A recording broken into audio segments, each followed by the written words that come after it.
Você quer ficar por dentro de altos temas? Siga @Vozes Abertas. E hoje nós estamos aqui com João Bosco ao meu lado, apresentador, está aqui na bancada, membro do Cinema na Raça. Prazer, gente. Boa noite a todos. Boa noite, Flávio. Boa noite, Sara. E nos controles ali, Aline. Boa noite a todos. É um prazer, uma satisfação também acompanhar todos vocês. E quem está nos acompanhando a partir de agora, fica ligadinho aí com a gente. Sara Pires hoje está aqui na bancada para a gente ter uma conversa. Seja muito bem-vinda, Sara. Obrigado por atender o nosso convite. É uma honra recebê-la aqui nos nossos estúdios. E saiba que esses microfones estão abertos para vozes plurais, pensamentos diferentes, debates. E que tudo que for dito aqui, certo? A pessoa é responsável por suas palavras. Então, seja muito bem-vinda e dê boa noite ao público. Boa noite, pessoal. Muito obrigada, Flávio, pelo convite. É uma satisfação imensa estar aqui participando do programa maravilhoso de você, né? Bosco aqui presente também, a equipe que está aqui também, é uma satisfação, né? E o que importa é isso, é a diversidade, a gente abrir portas para que a gente possa expressar o que a gente sente, pensa de forma respeitosa, né? E que traga coisas positivas. Pois é, Sara, eu gostaria que você começasse a fazer uma apresentação sua. Nome, idade, como você gostaria que as pessoas conhecessem você. Então, essa é a sua apresentação. Então, eu me chamo Sara, né? Sou mulher trans, tenho 39 anos, sou natural e nascida aqui em Paulo Afonso, né? Eu, desde criança, sempre me identifiquei como mulher, sempre eu tive o pensamento que eu era mulher, sempre. Então, eu me via como mulher, eu não conseguia me ver como homem, mas o meu meio, a minha criação, a minha família é muito conservadora. Minha mãe é evangélica, meu pai é católico, não praticante, mas aquela linha dura, sabe? Então eu cresci no lar muito assim.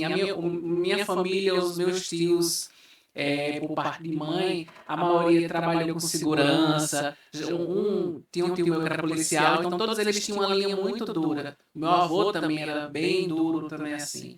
E eu, quando comecei a me dar conta que eu era diferente, eu digo hoje diferente depois de mais velho, né? Mas tipo assim, eu sentia que tinha uma coisa diferente ali. Com que idade você passou a sentir, a reconhecer essas diferenças?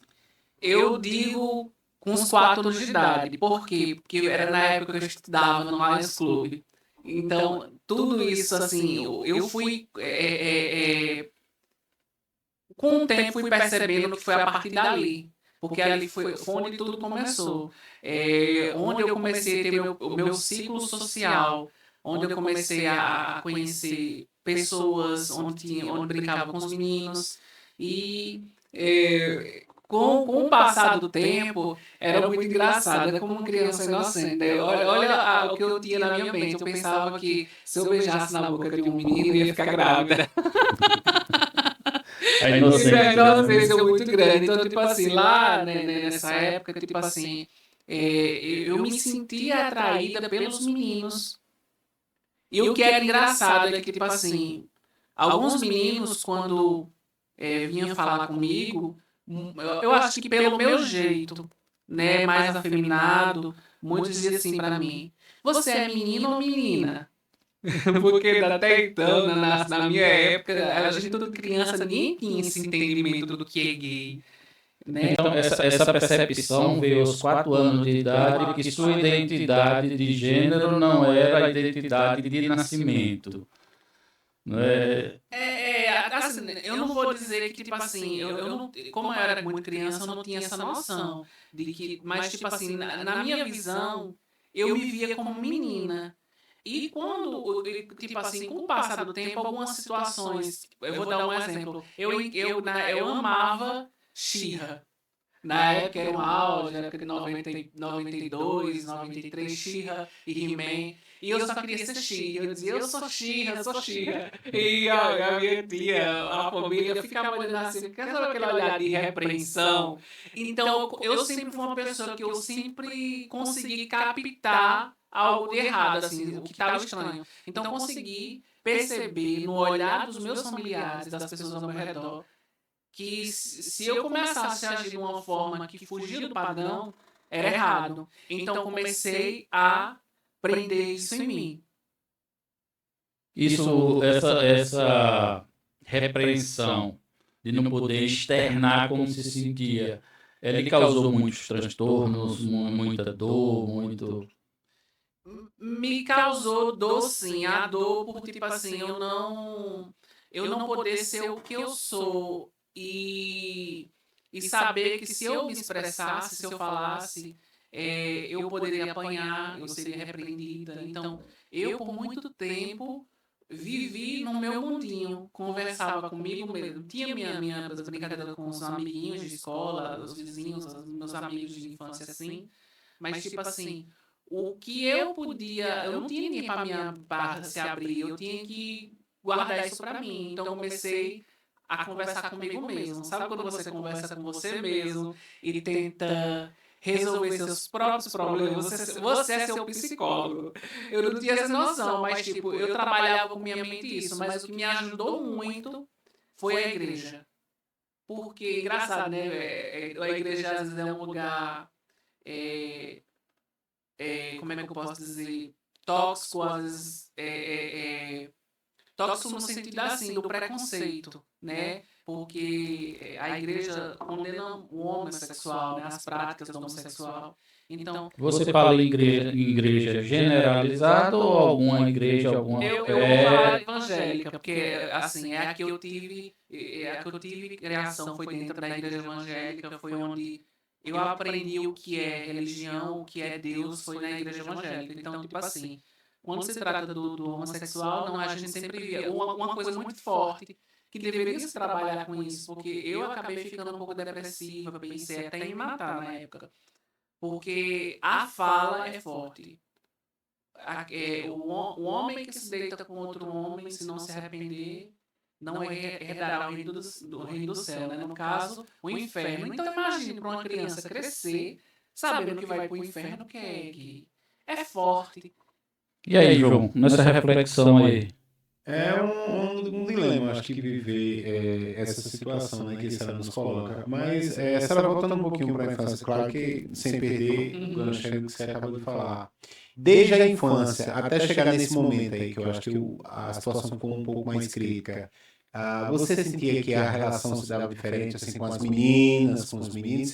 Você colocou da atração que você já sentia pelos meninos.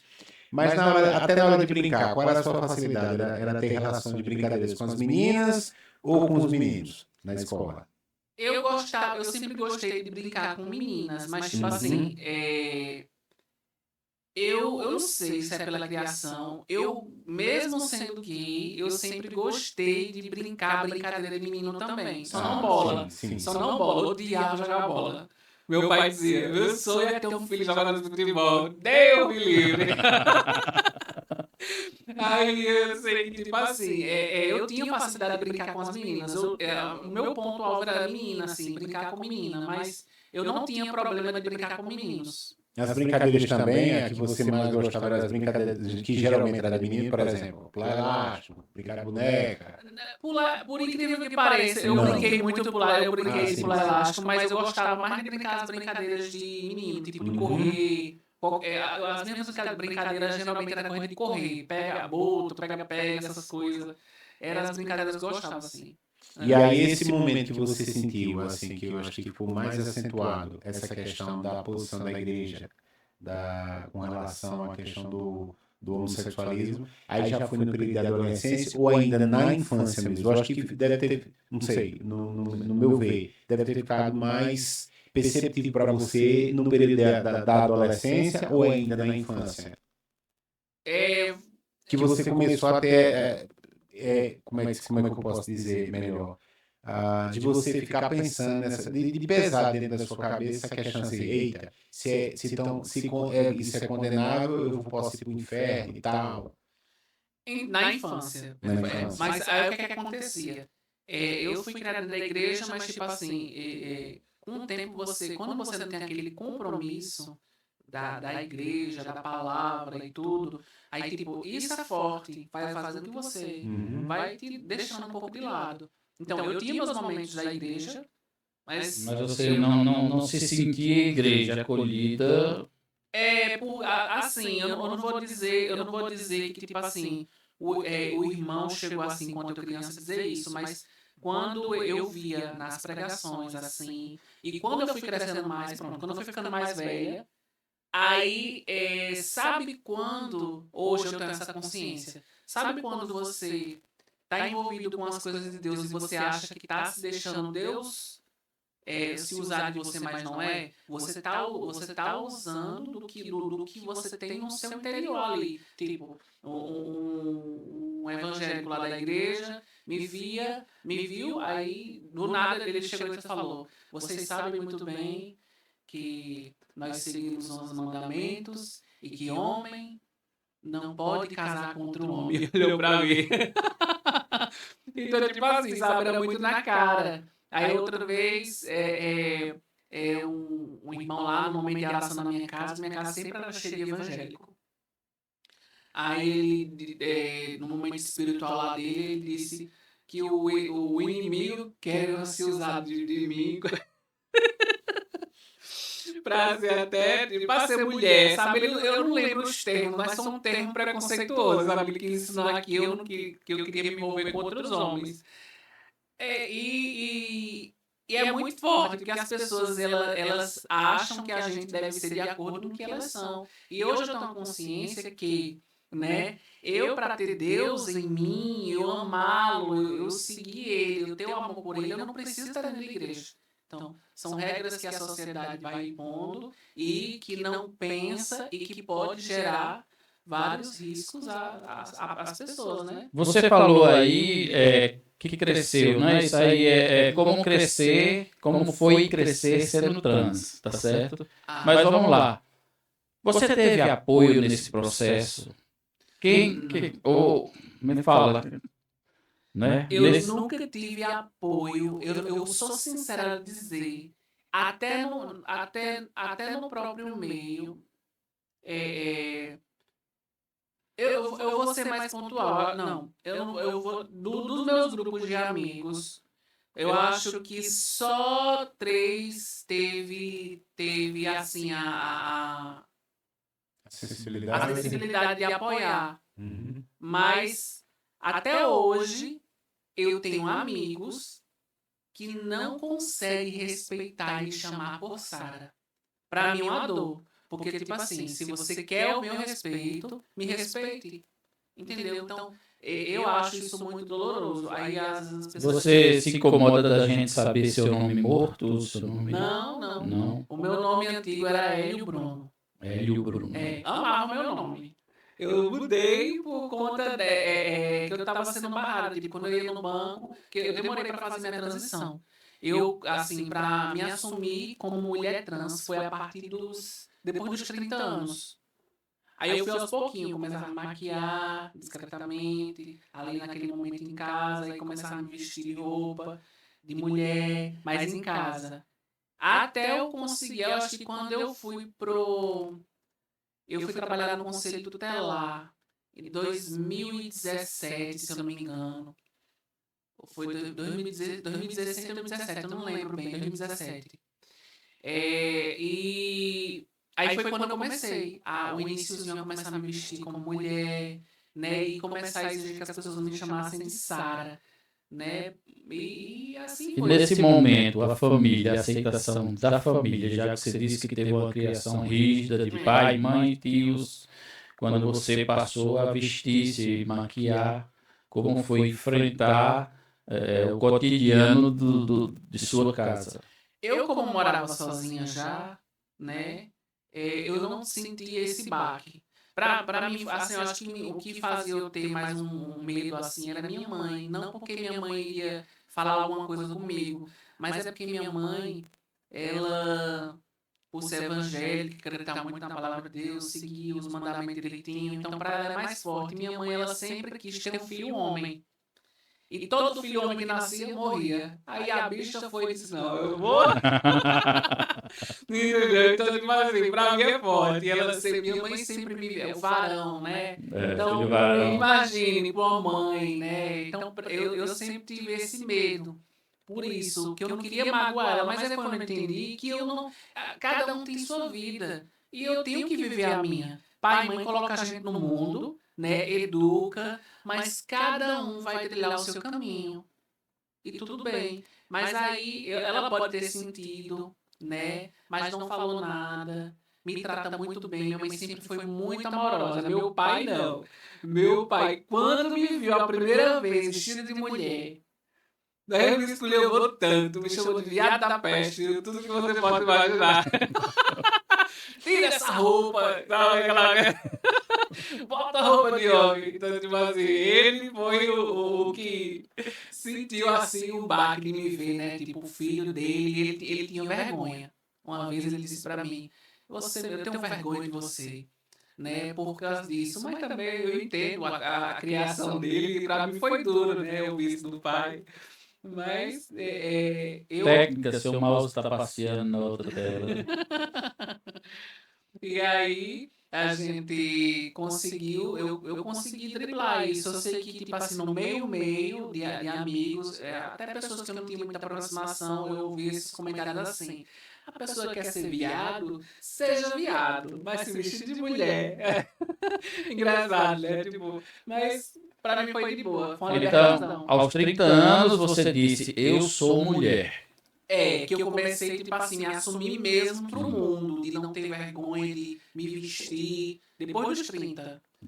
Com 30 anos eu comecei aquela consciência, né? Tipo, não, eu tenho... E assim foi naturalmente e eu... Você disse que profissionalmente exerceu algumas funções, né? Isso. E como era na sua função, né? Você já nessa transição trabalhar no, acho que você falou que foi ajudante de pedreiro, Fui. né? Ia de brinco, já, me batom, como era na obra essa questão, o tratamento do respeito às pessoas. Não, porque, tipo assim, na época que eu trabalhei como ajudante pedreiro, eu não era trans ainda, né? Eu era novinha, eu tinha 18, 16... Eu tinha 16 anos. Era 16 a 18 anos, por aí, eu não lembro bem.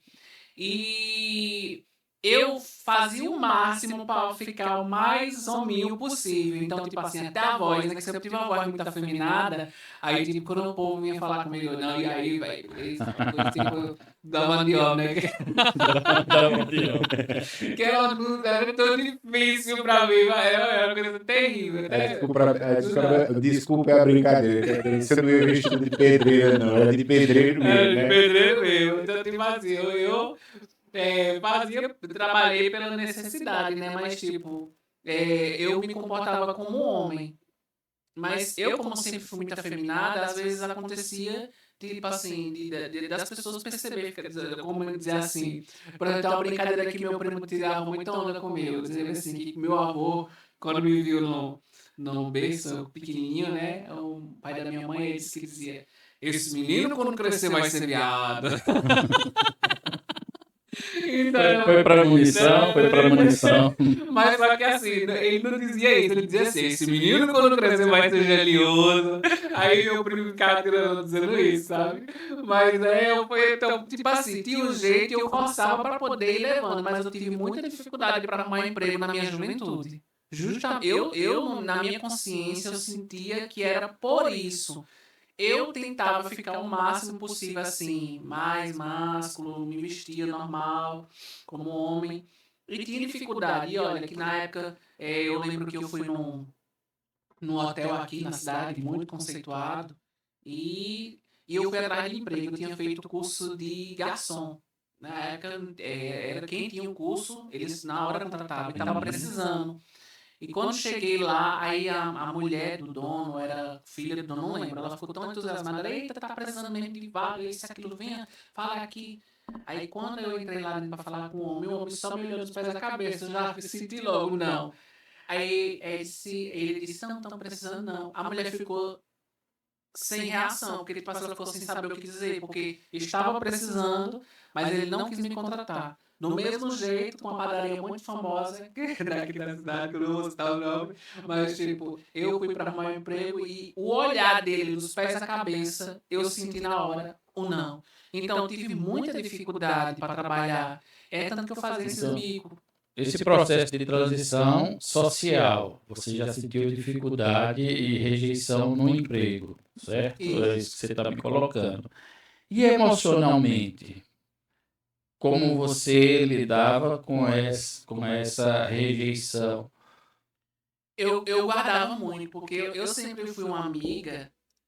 Eu sempre fui uma amiga, uma pessoa que eu era mais de acolher. Até hoje, tipo, eu acolho mais, eu ouço mais, eu aconselho mais. E, e eu nunca tive muitos amigos assim que tivesse um momento de parar ali comigo e me ouvir, de me acolher, de me escutar.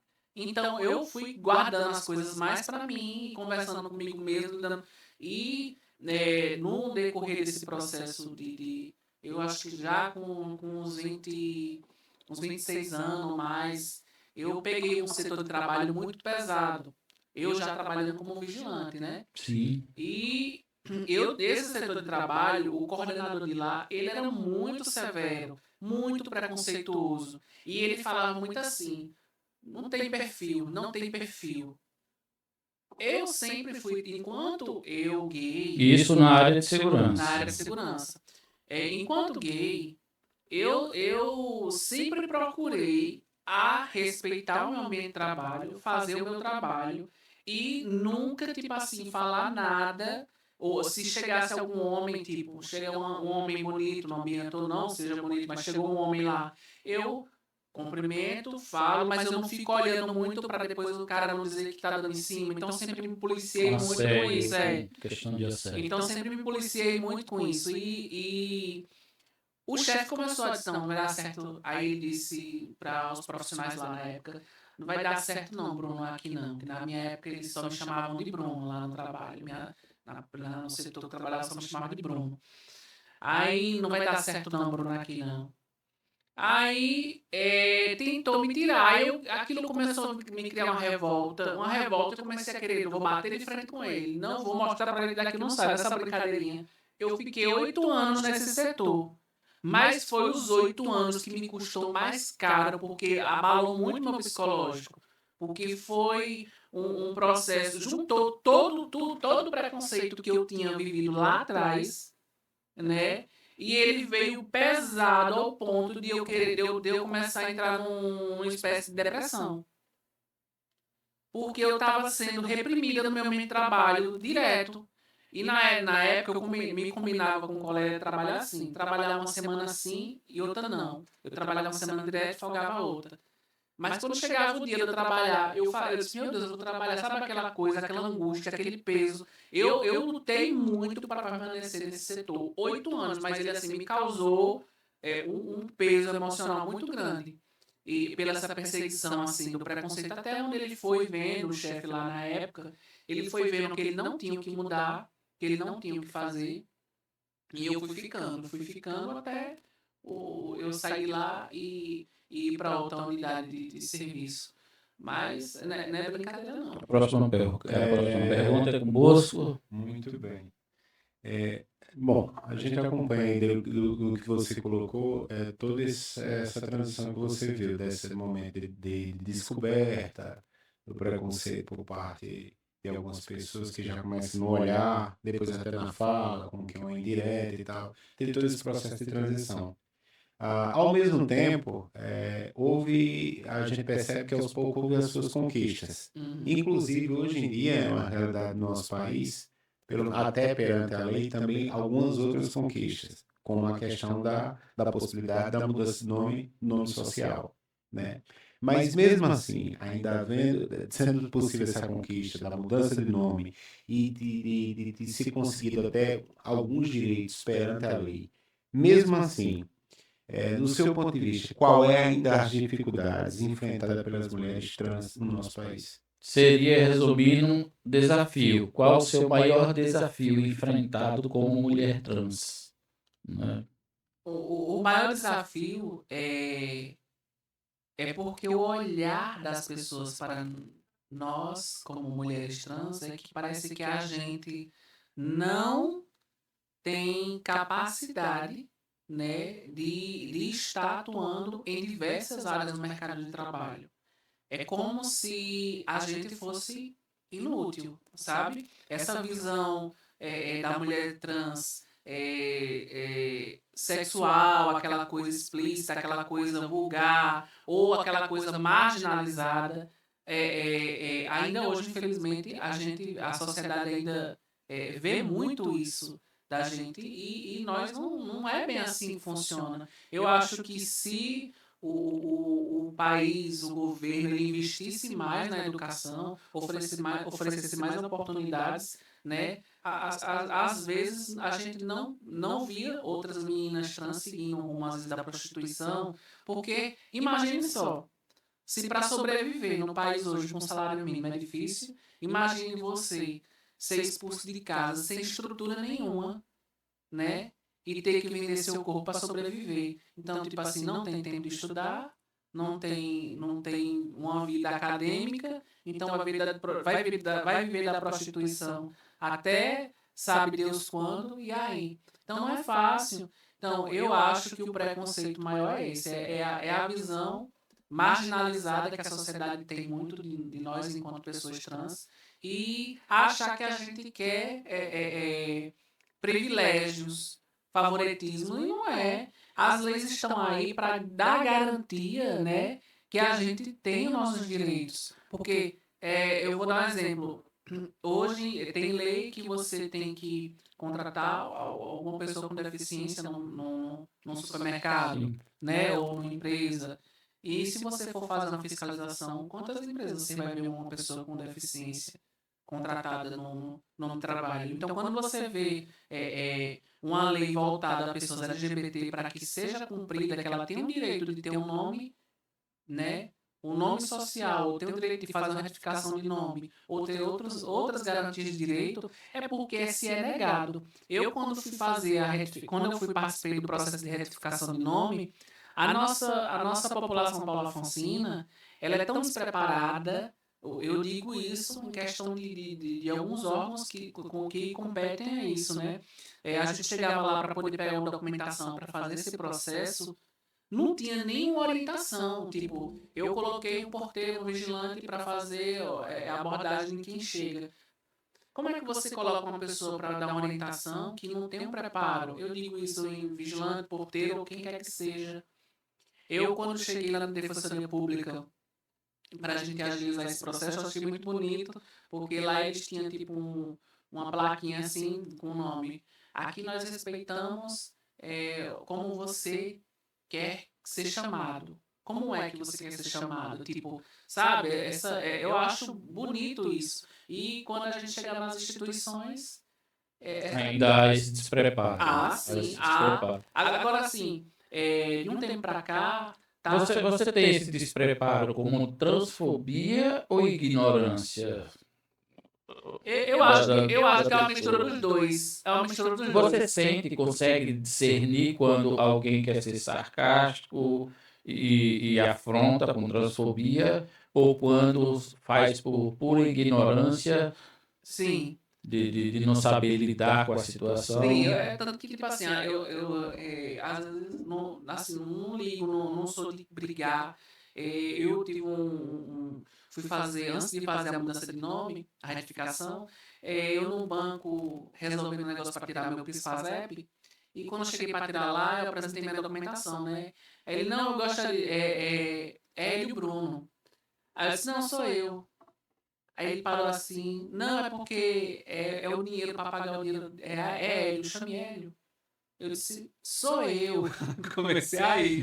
Então, tipo assim, eu senti que não foi preconceito, era na segurança do banco, ele pra mim é tudo uma cara só, mesmo, né? Mas pra ele não era diferente. Então, tipo assim, foi por isso até que eu mudei o nome. E ele, né, ficou com vergonha depois. Eu disse, não, é porque eu sou mulher trans. É porque essa minha fotinha é antiga e eu não mudei o nome ainda não. Aí foi pronto. Mas, tipo assim, é mais. Tem uma mistura de ignorância e despreparo também. E é, a homofobia ela é muito mais agressiva. Hoje as pessoas estão se contendo mais, né, depois da lei, né? Sim. E estão se contendo mais, mas ainda existe muito, né? Tanto que a gente fala assim do preconceito ao mascarado lá, a pessoa, né? A gente vê muito isso. Não tem como fugir. As pessoas estão se contendo mais, porque processo canta. Agora vamos lá para tratar de, como é que se diz, problemas nacionais, estaduais e talvez locais. Com relação aos serviços públicos, o No acesso à caso, a saúde, saúde. o acesso à saúde. Tem uma diferença, deveria, tem uma diferença no atendimento, deve haver, e qual a dificuldade que ainda se tem quando o assunto é saúde, para tratar com a mulher trans?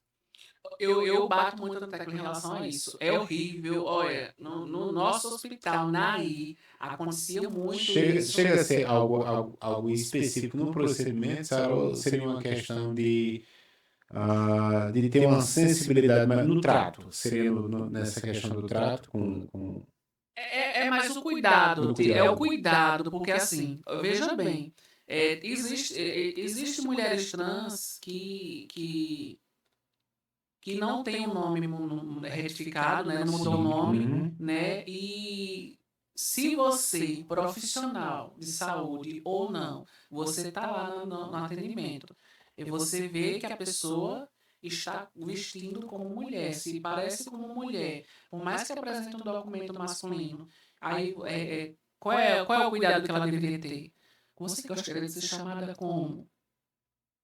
E passar com cuidado lá, né? Quando fosse chamado para médico e tudo. Então, eu já passei muito constrangimento por causa disso. A gente chegava lá, entregava a documentação como nome masculino, e na hora de ser chamado, eu dizia, ó, me chame como Sara. É constrangedor demais. Só que é uma falta de respeito tão grande, é por isso que deveria ter alguma lei que punisse, alguma fiscalização, porque é constrangedor.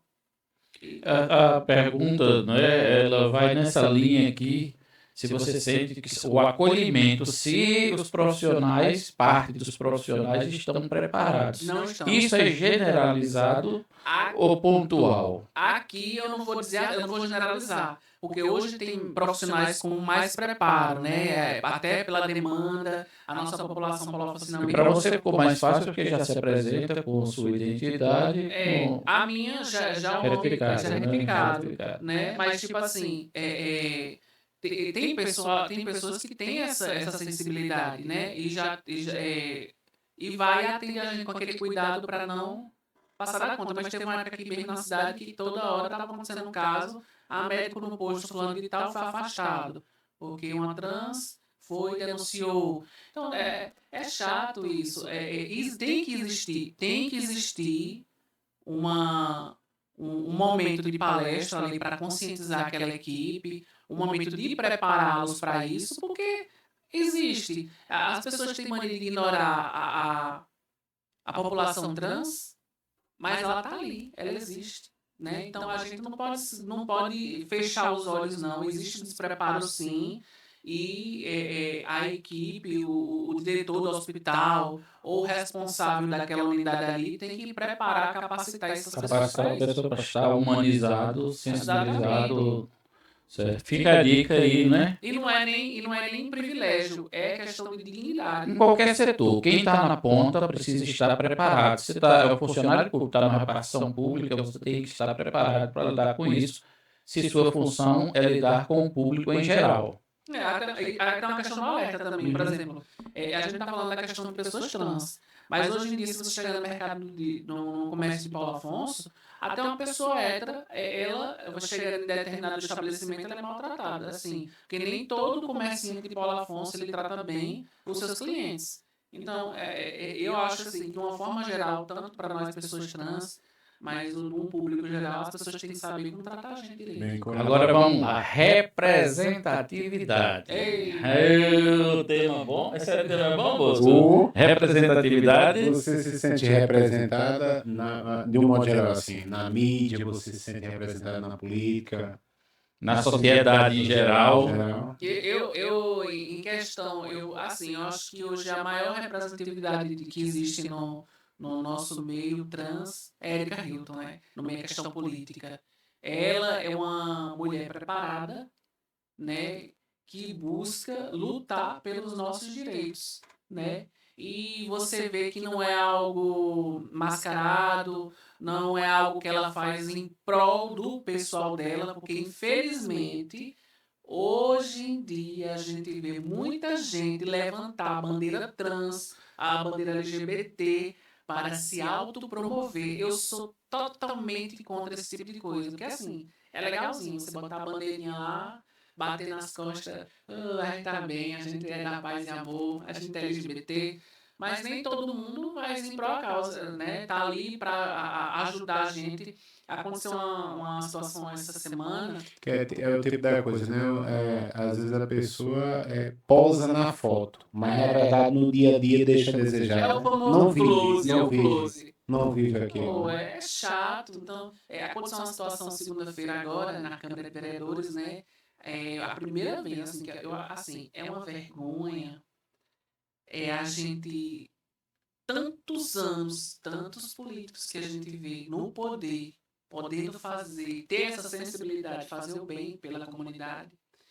E quando foi segunda-feira agora, a vereadora Márcia Goretti, ela teve a sensibilidade, né, e fez aprovou um projeto de lei, né, em prol da comunidade LGBT. Muito importante. Então, assim, eu fiquei muito contente, foi preciso... Do que se tratava? Do que se tratava? Essa aprovação da lei era para, tipo assim, marcar aquela data como uma data comemorativa à comunidade LGBT, onde, através dessa data, a gente possa fazer momentos de seja eu não sei dizer direito, eu não lembro bem, mas tipo assim, é como se fosse um tema que naquela data pudesse ser abordado em vários espaços, em várias rodas de conversa.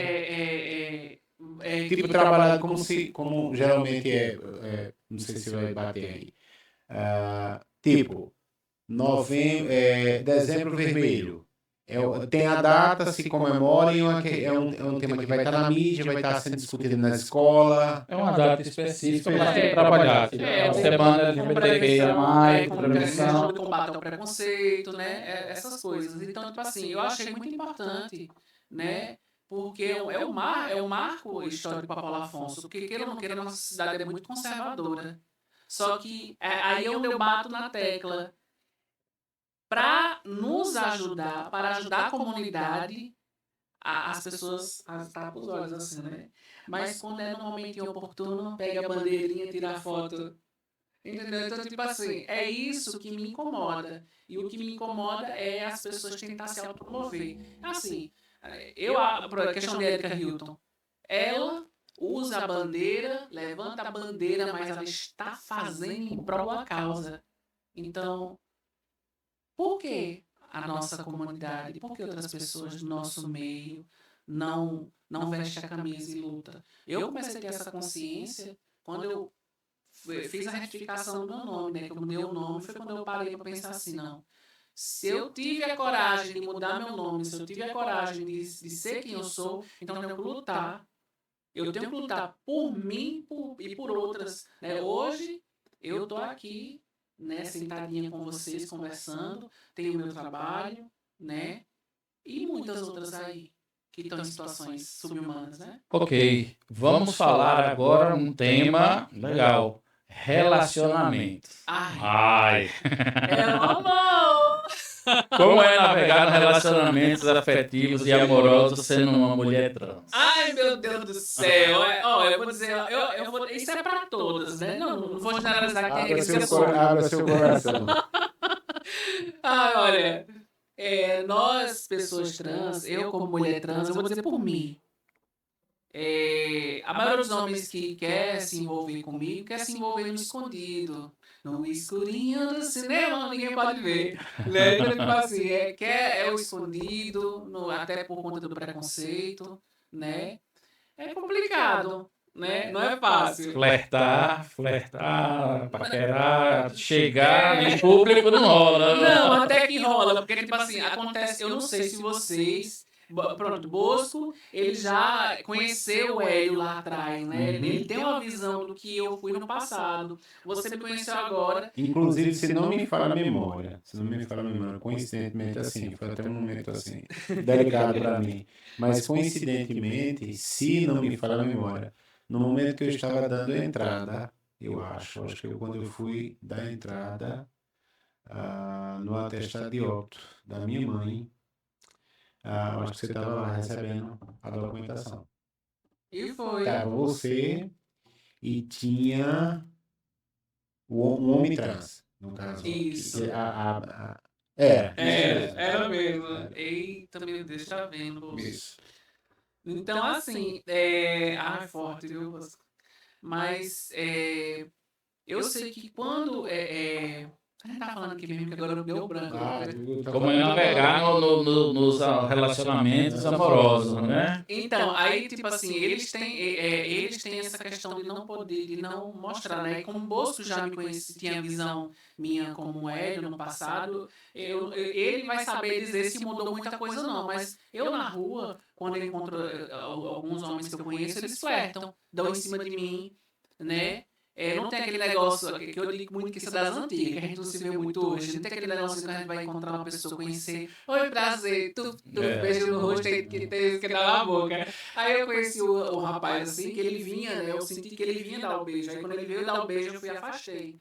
Ó, o preconceito. Mas eu fiz isso porque eu percebi que ele não percebeu que eu era mulher trans, né? Aí ele pediu meu número, eu fui e passei meu número pra ele. E ele foi e foi embora. Aí, no decorrer, quando eu cheguei em casa, aí ele mandou mensagem, e aí, vamos marcar de se ver, vamos ficar, não sei o quê. Aí eu fui e disse a ele, olha, agora tem um problema. Eu sou mulher trans. Aí ele abriu o áudio na frente dos amigos, ele não sabia, né? Disse que os amigos começaram a tirar onda com ele. Aí, mas assim, a gente conversou e acabou se encontrando pessoalmente, né? E aí depois rolou, a gente ficou, tal e tudo, mas assim, o que acontece muito na sociedade é isso, tipo, algumas pessoas que me dão em cima de mim, algumas não percebem que eu sou mulher trans, dá em cima. Aí quando sabe, já aconteceu casos comigo, quando eu soube que era trans, aí não quis mais, tipo, não Mas você sempre teve esse cuidado de avisar. de avisar para não ficar o clima de que foi enganado. Né? Eu aviso porque eu não tô aqui para enganar ninguém. Eu sou bem resolvida.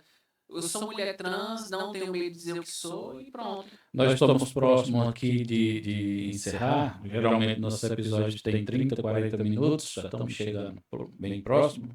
Eu quero saber o orgulho, né? Qual o momento de orgulho que você sentiu assim? Sou trans e estou orgulhosa. O meu maior orgulho hoje como mulher trans foi que depois que eu me assumi, eu comecei a entender mais as coisas, comecei a lutar mais pelas coisas, né? Não fico, como é que eu posso dizer, parada, né, vendo o sofrimento de alguém do meio. Se eu puder lutar, eu vou. E, tipo assim, pelas conquistas que eu vim conquistando.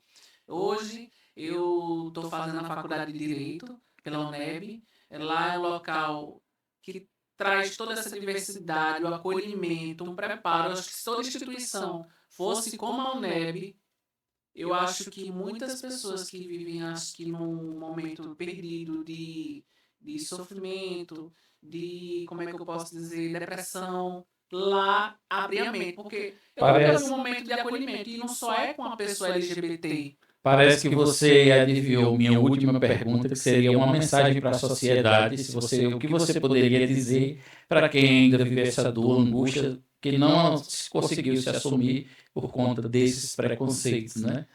Agora, essa questão de assumir é uma coisa muito delicada. Eu jamais diria para alguém, se assuma, porque é uma coisa que, tipo assim, é você e Deus, No né? seu tempo. Tem que ser o tempo, porque eu consegui vencer todo esse preconceito porque eu tive a base religiosa me ajudou muito, Deus me ajudou muito. Deus foi me preparando. Mas imagine, eu dizer, se assuma. Aí você se assume e o ambiente familiar ali, como é que vai ser? E o que aquilo vai reagir? Então, tipo assim, eu não digo assim, eu não digo... Não incentiva. Não incentivo que se assuma. Eu incentivo, o meu incentivo... Esse é o exemplo. O meu incentivo é que as pessoas se preparem. Se existe uma menina trans que está ouvindo esse podcast e ela sofre preconceito dentro de casa, ela se prepare, estude, procure arrumar um emprego para poder viver sua independência. É o meu maior conselho. Estude. É a maior arma que todos nós podemos ter, é o estudo. Né, o preparo. Só a independência. Porque é através da independência que você pode dizer assim, eu sou, eu posso e eu faço. Você vai estar responsável por você. Então, foi a minha independência que fez com que hoje eu estivesse lutando. Inclusive, estou fazendo parte até da Central LGBT, né, associação daqui de Paulo Afonso, que luta pelos direitos das pessoas, né, LGBT, e de fato eu estou vendo as coisas acontecer. E a gente luta de uma forma em que é para o coletivo, né? Não é o close, não é para se autopromover. Então, é essa a ideia. Que bom. Hoje estivemos aqui no programa Vozes Abertas com Sara Pires. Ah, Sara, eu soube que você é artista. Uma abelhinha me contou aqui que é cantora, compositora, tem música com direitos autorais, está preparando um show aí. Só pra gente encerrar, me conta um pouco, bem rapidinho. Eu sempre me envolvi com a música. A música, ela, para mim, é uma arte que me inspira muito. E nesse percurso de cantar, eu acabei me descobrindo compositora também.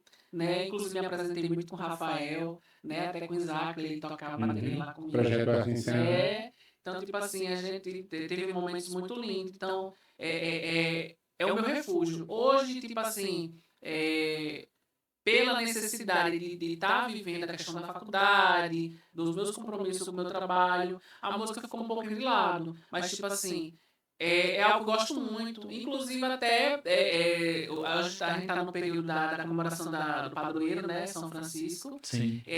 Uns 2 anos atrás, no meu Bosco, a gente participou da Igreja de São Francisco com um teatro, né? E eu cantei aquela música de São Francisco, então foi muito lindo. Só um pouquinho. Uma palhinha. Uma palhinha. Ó mestre, fazei que eu procure mais consolar e ser consolado, compreender e ser compreendido, amar e ser amado, pois é dando que se recebe. Perfeito. Muito obrigado. Essa é Sara Pires, artista, mulher trans, uma personalidade aqui em Paulo Afonso. E você que gostou desse papo, siga a nossa página, compartilhe, leve essa voz à frente, certo? Nossos microfones sempre estarão abertos a você, Sara, e toda a comunidade. João Bosco aqui na bancada, ao meu lado. O microfone está com você. Muito bem, gente. É só se conectar junto com a gente e você vai acompanhar o que há de melhor, né? De entrevistas e de conhecimento aqui sobre o nosso município. Se liga no Cinema na Raça, de Paulo Afonso. E Sara, mais uma vez, obrigado. Obrigado a vocês.